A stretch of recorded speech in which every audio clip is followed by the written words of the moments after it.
Trying not to speak out loud. It's a character on Harry Potter.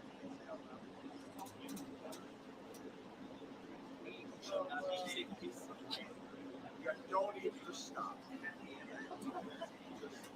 Just stop right now. Okay, I'll stop.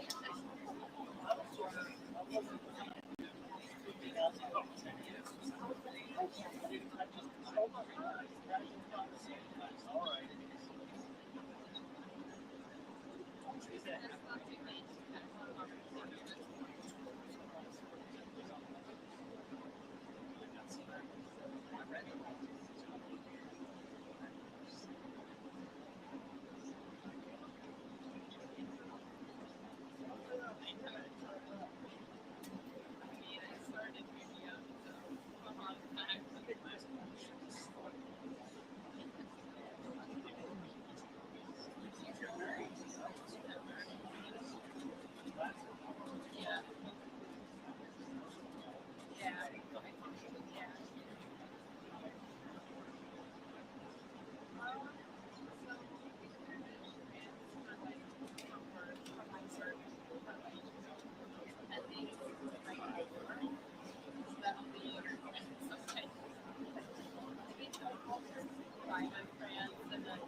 It's okay.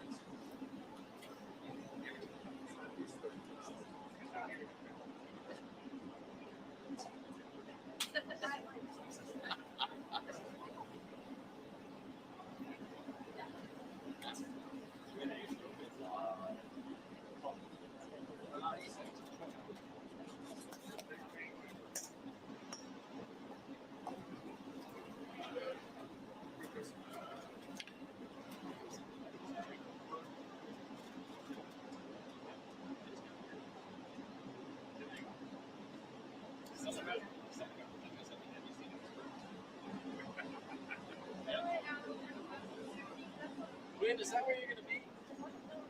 Are you going to be there? Are you going to be there? Should we all shuffle one more time? Whoa.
President Trump, sir, your message to the people of the Philippines. Love them. Can you get a trade deal done? And we respect their leader greatly. This is their leader. Can you get a He's very tough on negotiating, but that's okay. It'll work out. President Marcos, you think you'll get a deal done tonight, sir? I think we will.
Thank you very much, everybody. It's a great honor to have President Ferdinand Marcos Jr. of the Philippines, a great family legacy, and highly respected in his country. I know that because I have many friends in the Philippines, and there's great respect, or I couldn't say it, so congratulations. Thank you. We're going to be talking about trade. We're going to be talking about war and peace.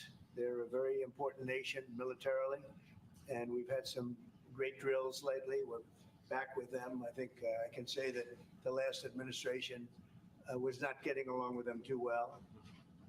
They didn't get along with anybody. They didn't know. Honestly, they didn't know what they were doing. But we have some fantastic military relationships with the Philippines, and that's been reinstituted. And Pete, I would say that you couldn't be happier, right, with the relationship. Great partner. So I just want to say it's an honor to have you. We're going to talk about trade today, and we're very close to finishing a trade deal, big trade deal actually. And we do a lot of business with you. It's a lot of income coming in for both groups. But I was surprised to see the kind of numbers. They're very big, and they're going to get bigger under what we're doing and what we're proposing. And I just want to thank you for being with us. It's a great honor. You and your representatives, it's really a great honor. We have a big announcement. AstraZeneca, the big drug company, is going to spend $50 billion, just announced $50 billion in the United States in order to build various places all over the country, big manufacturing plants, pharmaceutical plants all over the country. So that's an honor. And he said they did that because of the election and because of the fact that the tariffs are placed.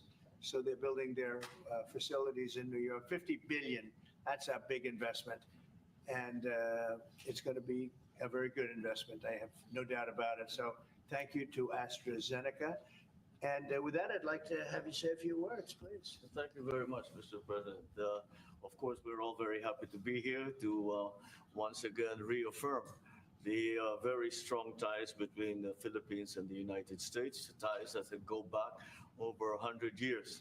And considering the context in which we live these days, especially in my part of the world, this has evolved into as important a relationship as is possible to have. We must remember that the United States is our only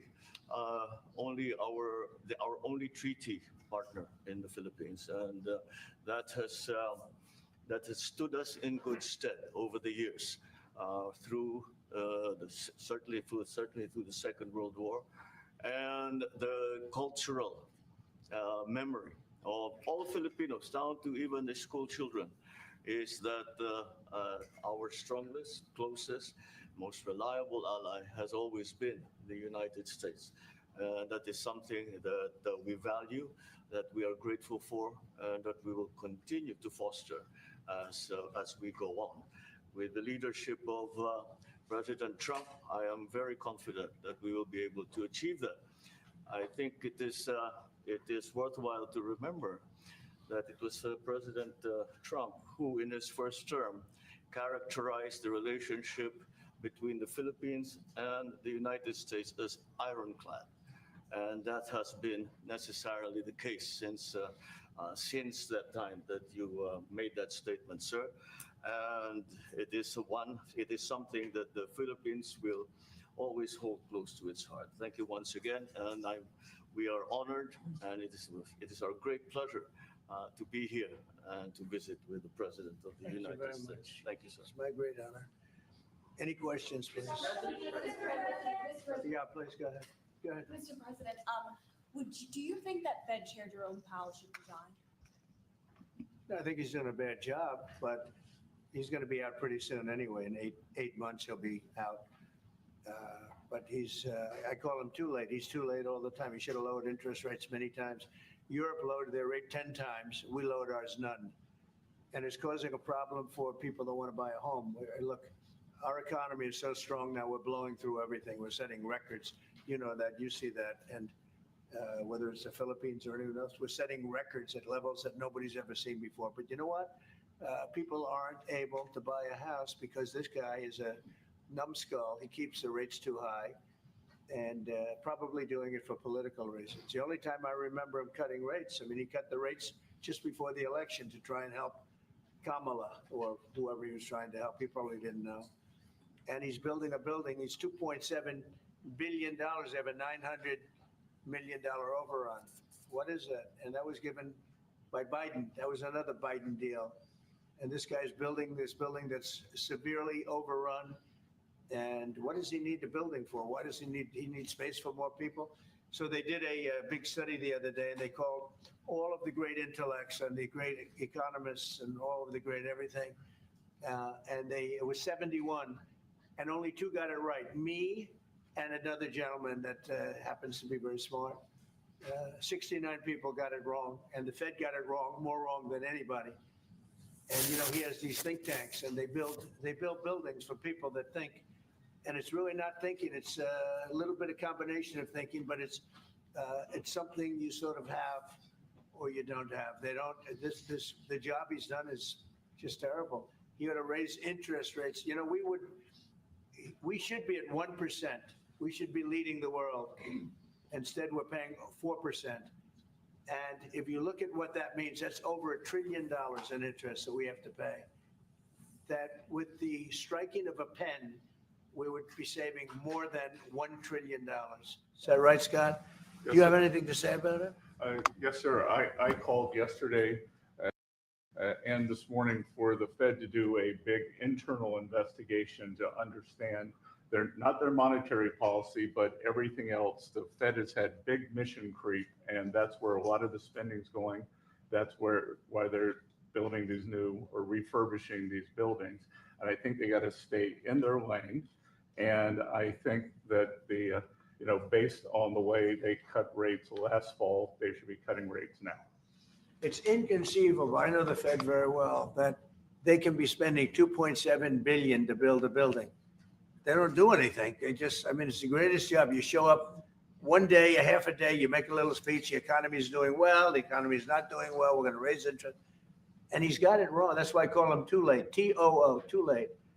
And it's really too bad. But it is affecting people that want to buy houses, and that shouldn't happen. And Mr. President. And he should lower them. Those rates should be 3 points lower. That's what they should be, 3 points lower, maybe more than that. Mr. I would like to ask both of you Yes. one person. Mr. President Marcos, next year, Philippines is going to be the rotating chair of ASEAN. I wonder, how do you plan to balance your relationship between the United States and China? And for President Trump, Kremlin yesterday said if you are going to Beijing in September, they wouldn't rule out a meeting between you and President Putin. Is such a meeting possible? And how soon do you plan to visit China? Well, we have a lot of meetings possible. President Xi has invited me to China, and we'll probably be doing that in the not too distant future, a little bit out, but not too distant. And I've been invited by a lot of people, and we'll make those decisions pretty soon. Please. Well, as you say, we are chairing ASEAN for 2026.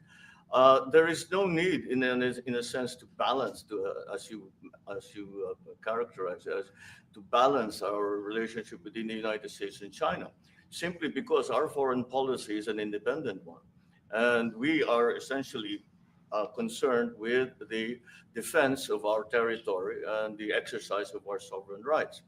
Now, whether we do this not alone, we need to do this with our partners. And again, our strongest partner has always been the United States. But of course, we are trying to form coalitions and multilateral relations so that those like-minded nations who share the same values as we do, who hew to international law, more specifically the UNCLOS, present that position very clearly to anyone who has intentions of unilaterally changing the world order, and that is how we are guided in that. And I don't mind if he gets along with China, because we're getting along with China very well. We have a very good relationship. In fact, the magnets, which is a little complex piece of material, but the magnets are coming out, very well. They're sending them in record numbers. we're getting along with China very well. And I don't mind if the president dealt with China, if that's meant, because I think he has to do what's right for his country. I've always said, make the Philippines great again. Do whatever you need to do, but you're dealing with China wouldn't bother me at all. No, well, now it is something that we have to do in any case. Yeah. And certainly. Mr. President, what are your comments to the Mr. President, do you support the Justice Department seeking an interview with Ghislaine Maxwell? Did you urge the Attorney General to seek? I don't know anything about it. They're going to what? Meet her? Your Deputy Attorney General has reached out to Ghislaine Maxwell's attorney asking for a new interview. Yeah, I don't know about it, but I think it's something that sounds appropriate to do, yeah. Do you have any concern that your Deputy Attorney General, as your former attorney, would be conducting the interview, given? No, I have no concern. He's a very talented person. He's very smart. I didn't know that they were going to do it. I don't really follow that too much. It's sort of a witch hunt, just a continuation of the witch hunt. The witch hunt that you should be talking about is they caught President Obama absolutely cold, Tulsi Gabbard. What they did to this country in 2016, starting in 2016, but going up to 2020 in the election. They tried to rig the election and they got caught. And there should be very severe consequences for that. When we caught Hillary Clinton, I said, you know what? Let's not go too far here. It's the ex-wife of a president, and I thought it was sort of terrible. And I let her off the hook, and I'm very happy I did. But it's time to start, after what they did to me, and whether it's right or wrong, it's time to go after people. Obama's been caught directly. So people say, oh, a group. It's not a group. It's Obama. His orders are on the paper. The papers are signed. The papers came right out of their office. They sent everything to be highly classified. Well, the highly classified's been released. And what they did in 2016 and in 2020 is very criminal. It's criminal at the highest level. So that's really the things you should be talking about. I know nothing about the other, but I think it's appropriate that they do go. May I ask you about that, Mr. President? Yeah. Tulsi Gabbard has submitted a criminal referral to the Department of Justice. From your perspective, who should the DOJ target as part of their investigation? What specific figures in the Obama administration? Well, based on what I read, and I read pretty much what you read, it would be President Obama. He started it.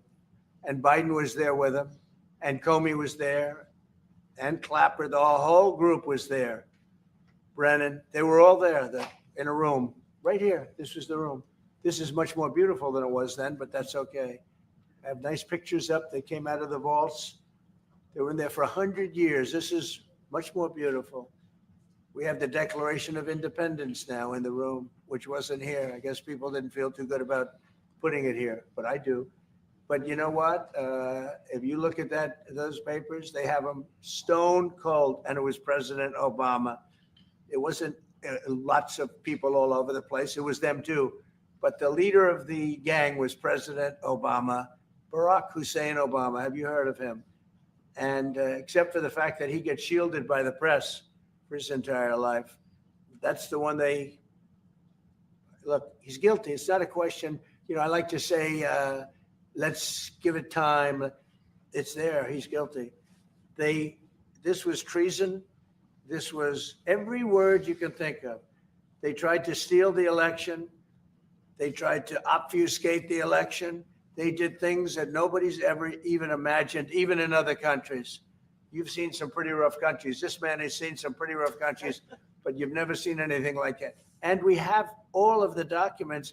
And from what Tulsi told me, she's got thousands of additional documents coming. So President Obama, it was his concept, his idea, but he also got it from crooked Hillary Clinton. Crooked is a $3 bill. Hillary Clinton and her group, the Democrats, spent $12 million to Christopher Steele to write up a report that was a total fake report. Took 2 years to figure that out, but it came out that it was a total fake report. It was made up fiction. And they used that. Now, the one thing they weren't able to do was and probably the only thing I respect about the press in years is the press refused to write it before the election. They refused to put it in. The Steele report was a disaster. All lies, all fabrication, all admitted, an admitted fraud. She paid $12 million, and the Democrats, for that report to a wise guy named Christopher Steele.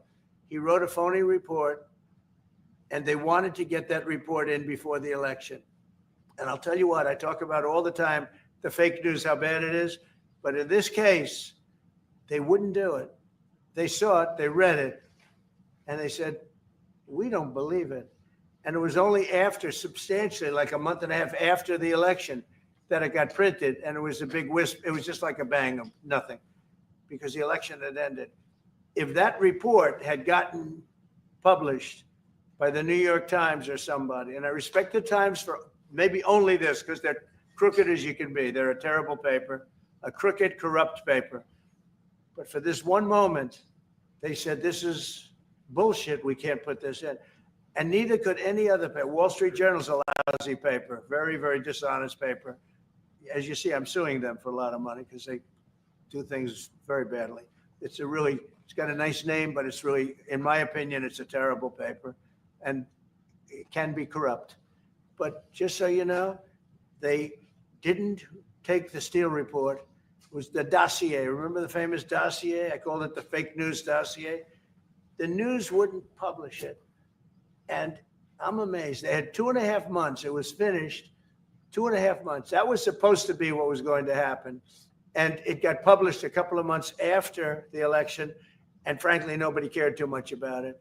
But that was a big thing. No, we caught Hillary Clinton. We caught Barack Hussein Obama. They're the ones. And then you have many, many people under them. Susan Rice. They're all there. The names are all there. And I guess they figured they're going to put this in classified information and nobody will ever see it again. But it doesn't work that way. And it's the most unbelievable thing I think I've ever read. So you ought to take a look at that and stop talking about nonsense, because this is big stuff. Never has a thing like this happened in the history of our country. And by the way, it morphed into the 2020 race. And the 2020 race was rigged, and it was a rigged election. And because it was rigged, we have millions of people in our country. We had inflation. We solved the inflation problem. But millions and millions of people came into our country because of that. And people that shouldn't have been, people from gangs and from jails and from mental institutions, people that we don't want in our country, and people that we're getting out, dangerous people. 11,888 murderers, many of them 50%, more than 50%, murdered more than one person. I hate to say this with such a distinguished guest, but you know, they asked me a question. I got to answer the question. No, Barack Hussein Obama is the ringleader. Hillary Clinton was right there with him, and so was Sleepy Joe Biden, and so were the rest of them. Comey, Clapper, the whole group. And they tried to rig an election, and they got caught. And then they did rig the election in 2020. And then because I knew I won that election by a lot, I did it a third time, and I won in a landslide. Every swing state won the popular vote. But I won that all the same way in 2020. And look at the damage that was caused.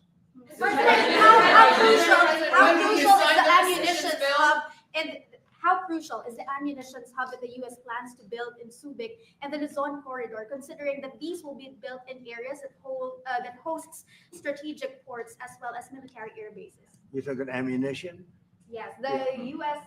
House Congressional Committee on Appropriations approved the budget. Well, it's very important. Otherwise, we wouldn't have approved it. Sorry? Yeah, it's very important. Otherwise, we wouldn't. We need ammunition. We're going to end up in a few months, we'll have more ammunition than any country has ever had. We're going to have more missiles than any country has ever had. We're going to have all the speedy missiles. We'll have the speedy ones, the slow ones, the accurate ones, the ones that are slightly less accurate. We have everything. But we will have more ammunition than any country has ever had. It's very important to me. Okay. Go ahead, please, Red. Sir, when you say that you're close to making a trade deal, what gaps remain? And for President Marcos, sir, I was just wondering, do you not think that perhaps the Philippines hosting U.S. missile systems could be considered escalatory by China, especially because they can strike. Well, it's an honor to be with this gentleman. You know, I've known him and I've known his family actually, but I've known him. And I assume you're from the Philippines? Are you from the Philippines? Yes, sir. It's good. You're very lucky to be from the Philippines, right? It's a great place. But we're going to have a very good relationship. I mean, I know you had some problems with another president, and it was not your fault. It was the president's fault. And the country was maybe tilting toward China, but we untilted it very, very quickly. But you know, you had a country that was tilting toward China for a period of time, and I just don't think that would have been good for you. You can deal with China, you should deal with China, but when I got elected, everything changed and they came right back to us. Say it again. Yeah, Brian, go ahead. Oh, Mr. President, I just wanted to piggyback off the Sorry, I have housing. a question to President Marcos. Yes. I'm sorry, what was the question again? It was about whether having U.S. missiles hosted in the Philippines could be considered escalatory by China. All of what we consider part of the modernization of the Philippine military is really as a response to the circumstances that surround the situation around the South China Sea, and now what we used to refer to as Asia Pacific, which we have expanded now to the Indo-Pacific. And if we would certainly, like in any kind of military spending, we would wish that it wasn't necessary, but it is.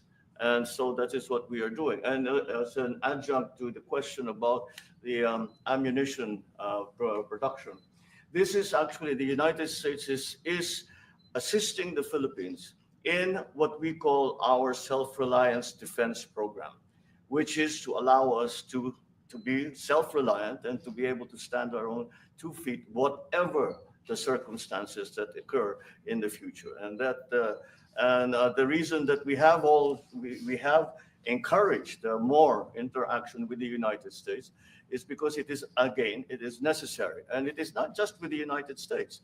It is with all our neighboring countries and even countries as far afield as the Scandinavian countries, the EU. And so this is an ongoing process.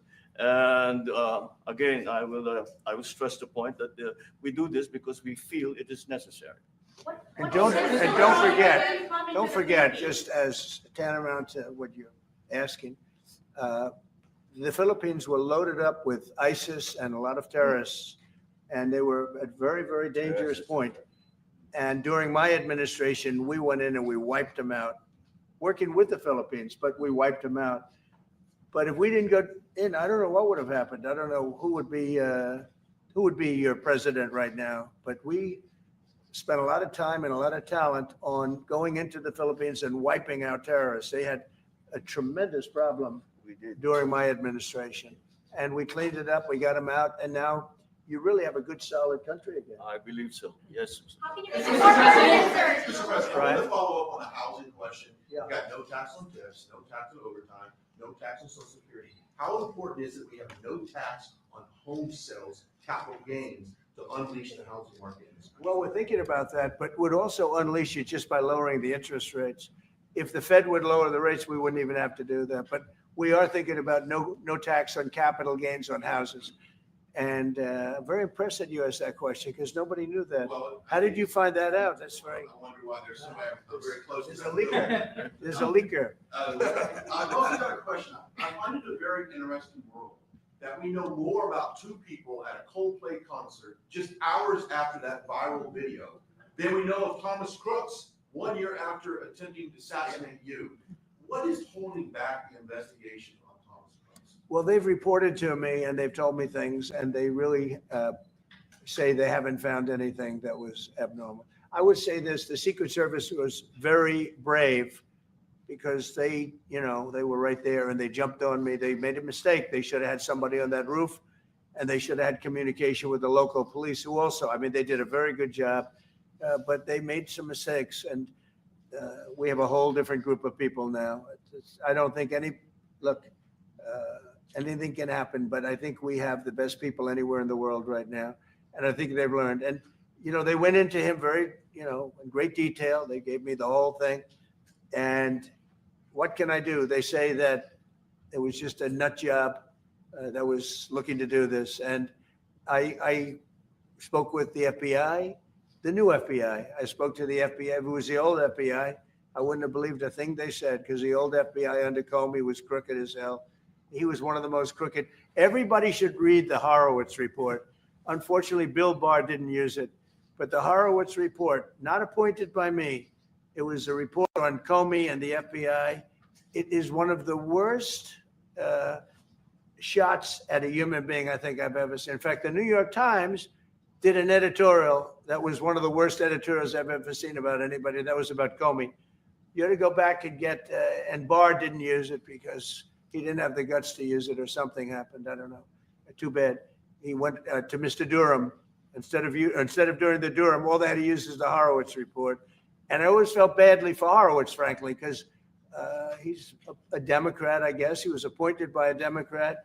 But that report has gotten lost, and it shouldn't be lost. You should all go back. It should be mandatory reading.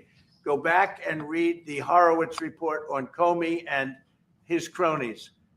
And you'll see exactly, we're going to add that to all the stuff that we found.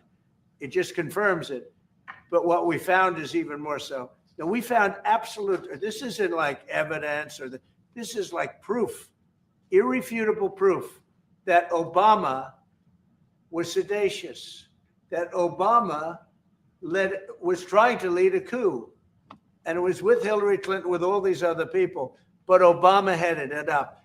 And, I get a kick when I hear everyone talks about people I never even heard of. It was just, no. It was Obama. He headed it up. And it says so right in the papers. Got everything. This is the biggest scandal in the history of our country. And it really goes on to even the auto pen, because it all relates to the same thing. It all started the same sick minds. You have an auto pen, which is a tremendous, well, we don't have a president. We have an auto pen that signs everything. I'll bet you sign everything. You don't have auto pens. Everybody, who doesn't sign? You're the president of a country. But it's all that whole thing leading right up to the end of it is the auto pen. And the auto pen was used by people, and Biden knew nothing about it. They were signing documents that he knew nothing about. As an example, they released the Unselect Committee of Liability. The Unselect Committee spent 2 years grilling everybody, and then they destroyed all the evidence. You know why? Because the evidence made them guilty. And he gave them all a pardon. The Cheney, all the scum that was on the Unselect Committee, Cryan, Adam Kinzinger, and Democrats. And he gave them a pardon. Do you have something else, guys? I was just going to add one more thing on Yes. Adam Schiff. Director Pulte reports that Adam Schiff claims he lived in a one-bedroom apartment. Now, how does a family of four, you're a developer, a very successful developer, how does a family of four live in a one-bedroom apartment? Now, it looks like Adam Schiff really did a bad thing. They have him. Now, let's see what happens. It's not up to me. I stay out of it purposely. But it's mortgage loan fraud. It's a big deal. He defrauded banks and insurance companies and the federal government. But it's very simple. It's mortgage loan fraud. And you're right. It's a lot of people to live in a one-bedroom apartment, right? But he put it down. But he has a lot of other things far worse than that. So, no, Adam Schiff, they have him 100% on mortgage fraud. Now, if there's anybody else in this room except you would have no problem. But anybody else in this room, you'd have a problem. I'd have a problem. Yeah, please. So there was a hearing yesterday in the Harvard case. Would you allow Harvard to get their federal dollars back as a part of any agreement with the administration? No, I'm not giving. Harvard's been given $7 billion. Can you believe it? By the $7 billion, and we want money to go to all universities, not Harvard. Harvard got more than anybody else. They have $52 billion. They get huge tax incentives and tax breaks on that $52 billion. But they have $52 billion, and they got $7 billion over a short period of time. And we have a very hostile judge appointed by Barack Hussein Obama, a very, very hostile judge who knows exactly right from wrong. But we expect to win it on appeal. She hasn't given a decision yet, but she's very hostile, and she was put by Barack Hussein Obama. And generally speaking, anybody that does that, we're gonna have problems with. So we don't expect to have, we won the case yesterday. Anybody that was there, that was a neutral, would say we easily won the case. But a lot of the case and a big part of it's gonna be how much money Harvard gets in the future. That's not part of the case. And they're not gonna get very much. Mr. President, where are we in terms of negotiating about the reciprocal tariff? How far are we With who? from With the Philippines? Yes, Oh. sir. How far Are you from the we Philippines? Yes, sir. Good. I'm from the Philippines. How far are we from achieving? a Well, free it's tough. He's a trade very tough negotiator. So far, we're not there because he's negotiating too tough. In fact, I used to like him better than I do now. He's too tough. But we'll probably agree to something. But he's strong, a strong negotiator. He loves your country. Mr. And President, the Mr. President, Philippines. When are you talk- coming to Oh, the yeah, Philippines, sir? you talked a lot about the severe consequences that those who were involved in the Russia hoax must face. In your view, sir, what are the next steps now that these documents are out there? Tulsi Gabbard- Well, the Justice Department would have to act. And we have a very competent, very good, very loyal to our country person in Pam Bondi, very respected. And it's going to be her decision. Just a follow-up to that, sir. Kristi Noem was in New York City visiting an off-duty CBP officer who was allegedly shot this weekend by an illegal alien who came into the country during the previous administration. Right. What is your message to any local leaders who continue to push sanctuary city policies after this nearly tragic incident? So the only thing I don't understand, because you like to understand things and we're all smart people and all, but why would they allow 21 million people into our country, unvetted, unchecked? You don't allow it. You wouldn't allow people then. He's tough. No, their country's run properly. Biden and his group of thugs, and I don't think it was Biden. I think it was the people that surrounded that beautiful Resolute desk right behind you. They allowed 21 million people, probably much more than that. And many of them came from jails and gangs and drug dealers and mental institutions, insane asylums. Many of them are very sick. 21 million, probably 25 million, probably even more than that. And we're getting them out. Many were murderers, as I said. They killed people. Many killed more than one person. Stone cold murderers. I don't understand why they would have allowed that. There's only two reasons. The vote, because they want voters. That's one reason. I don't think they would have done it for that because they cheat. You know, they're so good at cheating, they don't need that. But the vote, and the second reason is they hate our country. I think they hate our country. I actually do. And it's the biggest problem. I mean, much of our time is spent with, you know, we have the strongest border anywhere in the world now.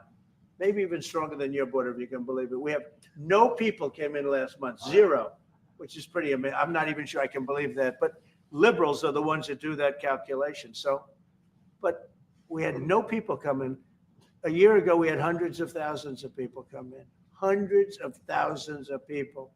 And they flowed in. And if it wasn't for the election, it would have been millions of people came in last year. So millions of people prior to election time, they allowed millions and millions of people to come into our, I mean, you saw it. They'd open the gates. If you took an Alabama LSU football game that holds 128,000 people, I was there, 128,000 people, and I liked them and they liked me. But if you took that and doubled it, that's what used to flow into our country on a daily basis. It's not even believable. And we're getting them out, and we're starting with the worst ones. And we had a man shot yesterday, a police officer who's great gentleman, shot right here in the throat. Probably won't be able to speak again. But he was brave, and he shot the other guy, and they ended up getting him. And you saw the scene where his friend took him to a hospital and dumped him down on the sidewalk. The whole thing was crazy. But why would anybody do to our country what these Democrats have done? And honestly, we can never forget it. We can never forget it. What they have done, the damage that they've done to America is very, very sad. Thank you very much, everybody.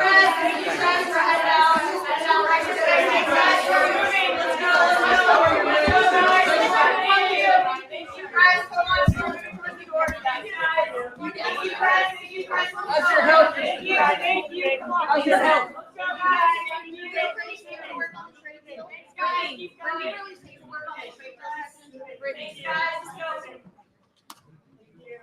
guys, keep going, guys. Thank you.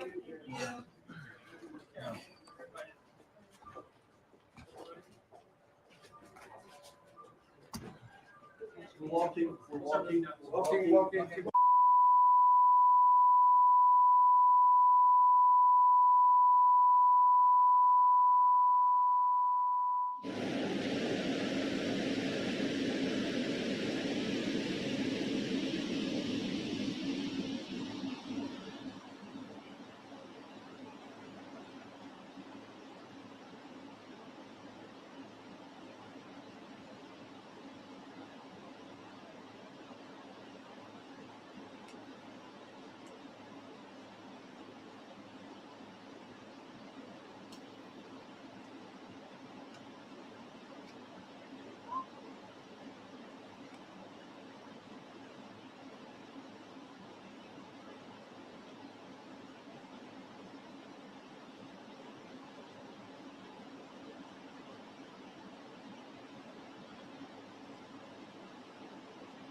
Thank you very much, everybody. It's a great honor to have President Ferdinand Marcos Jr. of the Philippines, a great family legacy, and highly respected in this country. I know that because I have many friends in the Philippines, and there's great respect, or I couldn't say it, so congratulations. Thank you. We're going to be talking about trade. We're going to be talking about war and peace.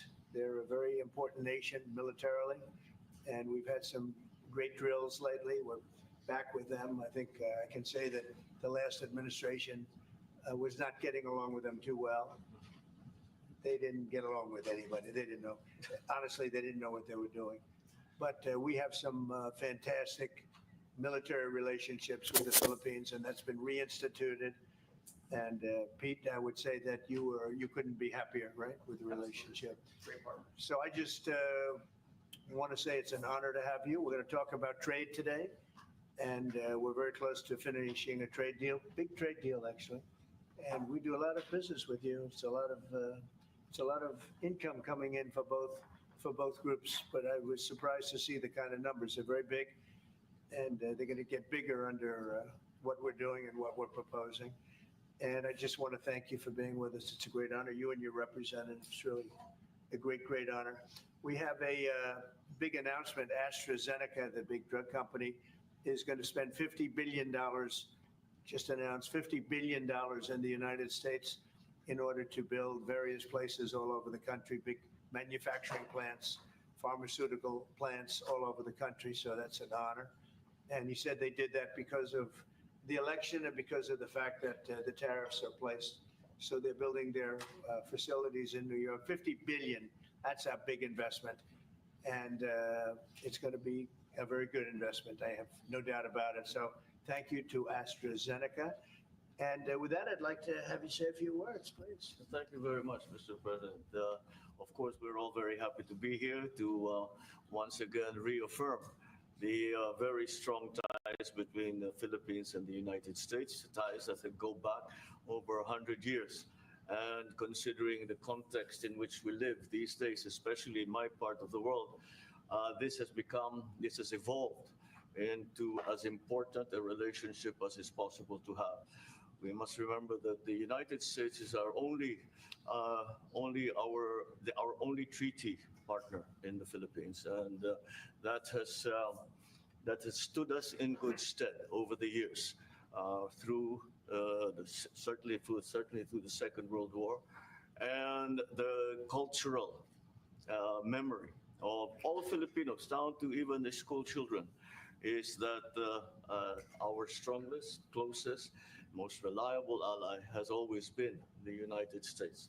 That is something that we value, that we are grateful for, and that we will continue to foster as we go on. With the leadership of President Trump, I am very confident that we will be able to achieve that. I think it is worthwhile to remember that it was President Trump who, in his first term, characterized the relationship between the Philippines and the United States as ironclad. And that has been necessarily the case since that time that you made that statement, sir. And it is something that the Philippines will always hold close to its heart. Thank you once again, and we are honored, and it is our great pleasure to be here and to visit with the President of the United States. Thank you, sir. It's my great honor. Any questions, please? Yeah, please, go ahead. Go ahead. Mr. President, do you think that Fed Chair Jerome Powell should resign? I think he's done a bad job, but he's going to be out pretty soon anyway. In eight months, he'll be out. But I call him too late. He's too late all the time. He should have lowered interest rates many times. Europe lowered their rate 10 times. We lowered ours none. And it's causing a problem for people that want to buy a home. Look, our economy is so strong now, we're blowing through everything. We're setting records. You know that, you see that. And whether it's the Philippines or anyone else, we're setting records at levels that nobody's ever seen before. But you know what?